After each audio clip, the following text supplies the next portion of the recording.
about that day or hour no one knows, not even the angels in heaven, nor the Son, but only the Father. As it was in the days of Noah, so it will be at the coming of the Son of Man. For in the days before the flood, people were eating and drinking, marrying and giving in marriage, up to the day Noah entered the ark. And they knew nothing about what would happen until the flood came and took them all away. That is how it will be at the coming of the Son of Man. 2 men will be in the field, one will be taken and the other left. 2 women will be grinding with a handmill, one will be taken and the other left. Therefore keep watch, because you do not know on what day your Lord will come. But understand this, if the owner of the house had known at what time of night the thief was coming, he would have kept watch and would not have let his house be broken into. So also you must be ready, because the Son of Man will come at an hour when you do not expect him. This is the gospel of the Lord. Praise to you, O Christ. Please would you take your seats. Now you might well have picked up, if you didn't know already, that when we talk about waiting for the coming of Jesus Christ in Advent, actually a lot of our readings and the songs we sing are actually about waiting for his second coming. It's a slightly jarring note that, like I said at the start, in the midst all around us of looking forward to Christmas Day and all that that brings, the church has this weird custom, this weird tradition of looking far, far beyond to the day when Jesus returns. In that reading from Isaiah, when all those swords are beaten into plowshares, that's the hope, the comfort, I guess. In that reading from Matthew, though, the shock. Particularly in America, these kinds of verses have prompted all kinds of extraordinary novels and imaginations and so on about what happens when Jesus returns and some are taken and some are left. But I think it's maybe helpful to, as we try to get into this passage and what it has to teach us about waiting and looking forward in Advent, to start somewhere much more mundane. Sally Phillips, who you may know as a comedian and a comic actress, she gave a lecture a few years ago now, which I remember listening to, talking about finding out that her son, Ollie, had Down syndrome. And she said that she described the moment when he was born as she called it a kairos moment. Kairos is a Greek word, means something like hour or time. And she said it's like a bit like this. The idea is that if you're in a room, a familiar room with all the furniture laid out, and suddenly all the lights go out, and you can't see a single thing, and then sometime later the lights come back on again, and the whole room, all the furniture's been moved around. Everything looks different. It's the same room, it's the same furniture, but in completely different places. She said that was her experience when Ollie was born. She said it lasted 9 months. As she looks back, it was like she had 9 months of complete darkness. And then the lights came back on again, and everything was the same, and everything was different. I think that is the sort of idea that Matthew talks about, that rather Jesus talks about, and Matthew records in this reading. Now, it is a set reading for the first Sunday of Advent. And it is supposed to help us to prepare for Christmas. But I'm trying to figure out why. Well, I have been trying to figure out why all week. Someone who helped me was an American theologian called Fleming Rutledge. And this is what she says in one of her sort of commentaries on these verses. She says, Advent teaches us to delay Christmas in order to experience it truly when it finally comes. Now, when she says that, she doesn't mean that as an excuse for your last-minute Christmas shopping. Don't bother doing anything until Christmas Eve.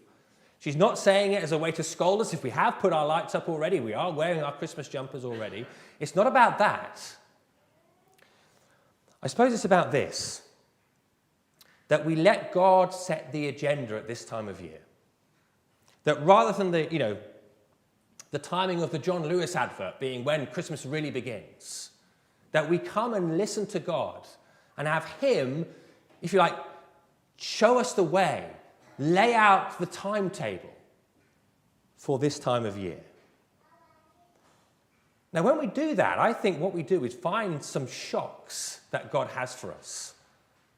And this reading, I think, has 2 particular shocks that if we're going to if you like, prepare well for Christmas, we need to hear rightly.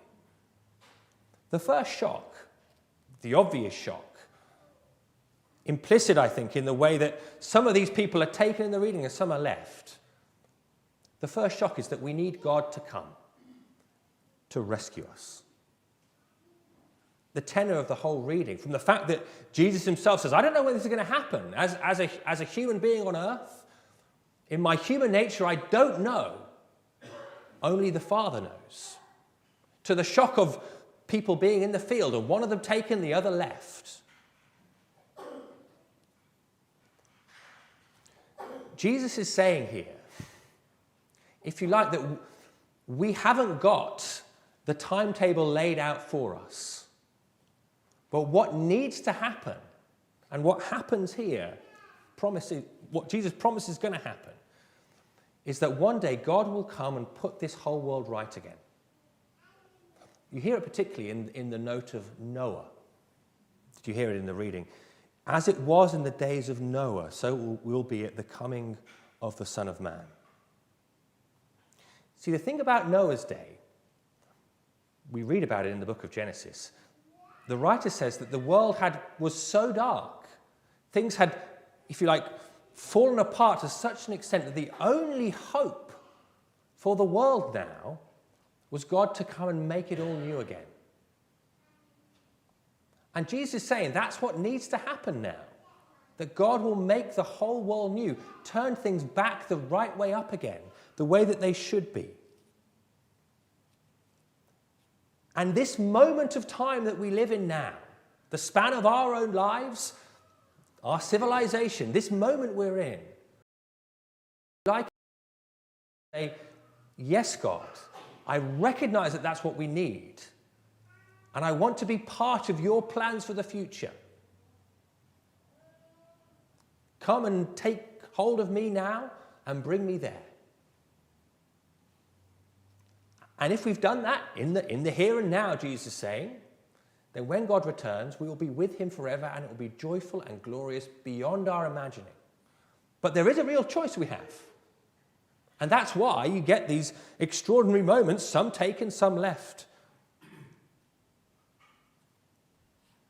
Now, I think part of the reason that we have this reading on this day is that we have then the whole of Advent to work out whether we really believe this ourselves.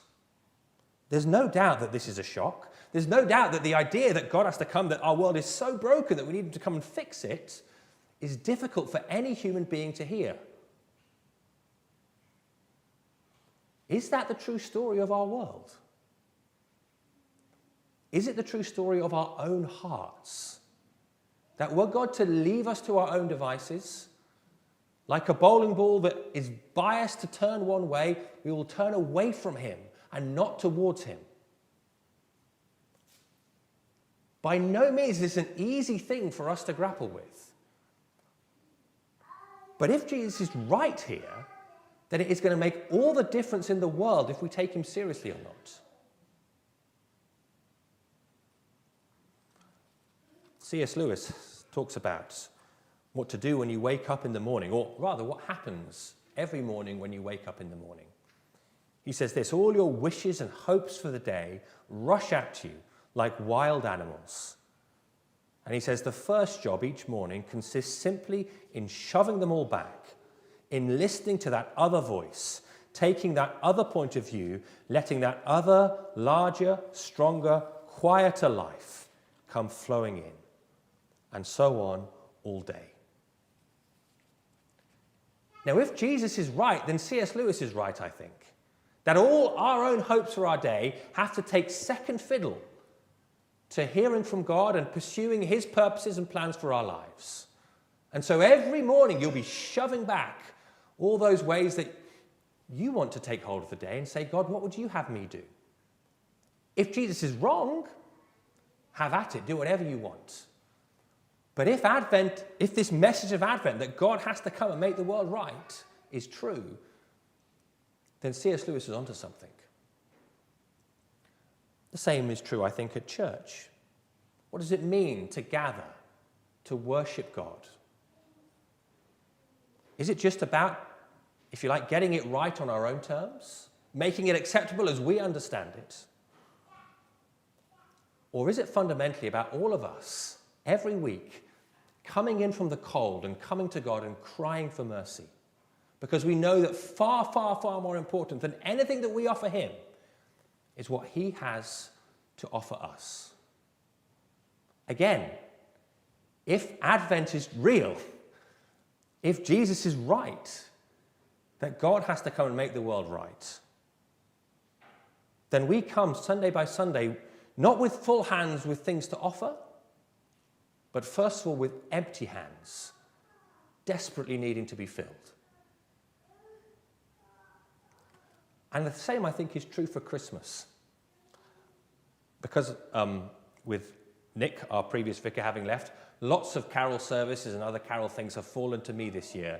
And this sort of the past few weeks, I've been sort of desperately looking around to think, what on earth do you say when you have to stand up before all these different groups of people and sort of talk about the same Christmassy things time after time? So I thought I'd do some, if you like, pre-reading, some research. One of the books I found was a book by a guy called Rhodri Marsden called A Very British Christmas. And it's a wonderful book, and he kind of goes through, he takes basically each of the 12 days of Christmas in the song, 12 Lords a Leaping, and he sort of ties it to something about Christmas that is particularly British. Very funny, would recommend it. But here's the thing that struck me about it. Almost every chapter basically ends on a pretty downbeat note. He says, for all the ways that we look forward to Christmas Day, it always ends up disappointing us. I don't think this is a sort of message to bring at our carol services, so I won't be doing that. But it was really striking to me that for all the ways that, I was in a motorway service station with the bells, jingling out on the radio and so on. For all the ways that we're sort of desperately looking forward to a day of joy and peace and goodwill to all men and family and friends and feasting and so on, Rhodri Marsden's point was it never works out like that. The reality is arguments and tears and forgotten batteries to buy for that toy and too much alcohol and debt and loneliness. And here's the point, I think, about why we start looking forward to Christmas with readings like this and thinking about God coming to make it all right again. Because if we're not careful, we'll all be swept along in the idealism of these next few weeks. So Fleming Rutledge, who I mentioned earlier, she remembers her mother saying to her when she was a little girl, I think Christmas should come in a burst. They were a family who, many of you won't like the sound of this, they didn't put up their Christmas decorations till Christmas Eve. And they didn't think about it because they were thinking about the return of Jesus. I think that may be perhaps a touch austere. I'm not commending that to you. But our point was that Christmas, the shock of Christmas, ought to come like a burst of light in the midst of this darkness. And to really understand the darkness, we have to listen and take seriously passages like this. But that links us to the second shock, I think, that this passage points us to, which is that God comes in a way that we could never have guessed. If the first shock is that we desperately need God to come, the second is that God comes in a way that we could never have predicted or imagined or foretold. All through the passage, you might have heard it, is this uncertainty. What's it going to look like? What's it going to be like? But of course, the extraordinary thing is that the very one speaking those words, as a young man, probably his early 30s, had already claimed to be nothing less than God coming to his world, but as a tiny baby.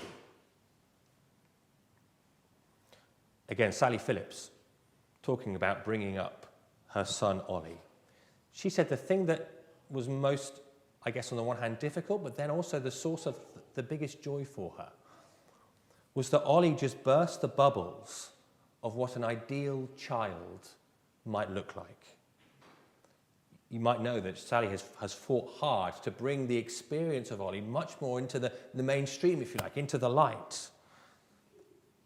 Because according to certain perceptions of reality, Ollie doesn't fit as a child with Down syndrome, now as a man. And so Sally Phillips said she had this like challenge, what to do with that. Spend her life basically grieving for the child she didn't have, pushing it away, not really wanting to take seriously the pain, not being able to kind of engage with it all. Or on the other hand, saying, God, help me. And that was the path that she chose to take. And in the lecture that I was listening to, she ends the lecture talking about the difference that God made in her life, helping her not only to sort of come to terms with having a child with Down syndrome, but to value and care and love him for who he was. It struck me as I was listening to that if you like, that is the message for us at this time of Advent. Because if you are prepared to take the darkness of our world seriously, not just to fill your mind with the sort of saccharine, jingle bells-esque, most wonderful time of the year sort of thing, but to take seriously the darkness of our world, what you find at Christmas time is a God who offers the most rich and deep and compelling answer to that darkness. A God who comes in a way that you would never have guessed to be with us right in the midst of all our mess and to lead us throughout the other side to eternal joy with him. But if you won't get that, if you just stay at the level of sentimentality, you need these weeks beforehand to, if you like, peer into the darkness. So Dietrich Bonhoeffer, who was a pastor, a German pastor, arrested by the Nazis in World War II, he once wrote to his fiancée, Maria, from a prison cell where he was being held captive for his beliefs and for opposing the Nazi regime. In 1943 this was, and he says this to her. He says, "Be brave for my sake, dearest Maria. We shall both experience a few dark hours. Why should we disguise that from each other? We shall ponder the incomprehensibility of our lot and be assailed by the question of why. Over and above the darkness already enshrouding humanity, why we should be subjected to the bitter anguish of separation." He's saying, look, as if the world wasn't dark enough in the midst of World War II, as if our country, Germany, wasn't in such a hopeless place. Why the senselessness? Why the just of two lovers being separated at Christmas time? But this is how he goes on. He says, and then, just when everything is bearing down on us to such an extent that we can scarcely withstand it, the Christmas message comes to tell us, God is in the manger, wealth in poverty, light in darkness, succor in abandonment. No evil can befall us. Whatever men may do to us, they cannot but serve the God who is secretly revealed as love and rules the world and our lives. If we peer into the darkness this Christmas time, then we can come through it, if you like, to embrace the extraordinary light and life of God in a manger, the Son of God taking on human nature to be born as a helpless little boy out of the depth of the riches of God's mercy for us.